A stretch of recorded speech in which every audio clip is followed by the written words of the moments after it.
તો મિત્રો આપણે સાંજે વ્યારું કરવા માટે બેસી ગયા છે ને આજે તો વ્યારુમાં છે ઢોકળિયું ને તેની સાથે દેશી ગોળ છે ને માખણ છે. માખણની જગ્યાએ તમે ઘી પણ ખાઈ શકો, પણ માખણ મારું પ્રિય છે એટલે હું માખણ ખાઉં છું. તો તમે પણ ચાલો ઢોકળિયું ખાવા માટે. આ ઢોકળિયું ખાવાની મજા કંઈક અલગ જ છે. આ તમે ક્યારેય જોઈએ નહીં હોય ને લગભગ ખાધી નહીં હોય.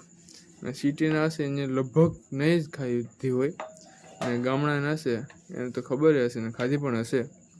તો અહીંયા તમે જોઈ શકો આ ઢોકળિયું છે, આવી કંઈક હોય ઢોકળી. આ છે ને પહેલાં આપણે જેમ રોટલી કરીએ એમ રોટલી કરી નાખવાની, પછી એને આમ ત્રિકોણ કરી ને એને બાફી નાખવાનું હોય પાણીમાં. તમને હું બતાવું. આ રીતે અહીં ચૂલા પર ઢોકળિયું બફાઈ રહ્યું છે. આ રીતે બાફી નાખવાની હોય ઢોકળીને, એટલે ઢોકળી આવી સરસ રીતે બની જાય છે. તો ચાલો તમે પણ ઢોકળીઓ જમી લઈએ. ચાલો તમે બધી જમવા માટે. આ છે આપણી ઢોકળી. હું ટેસ્ટ કરીને બતાવું.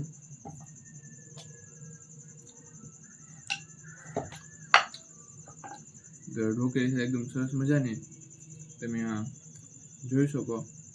તો આની સામે તો બીજા પણ ટૂંકા પડે. એક નંબર છે ઢોકળી.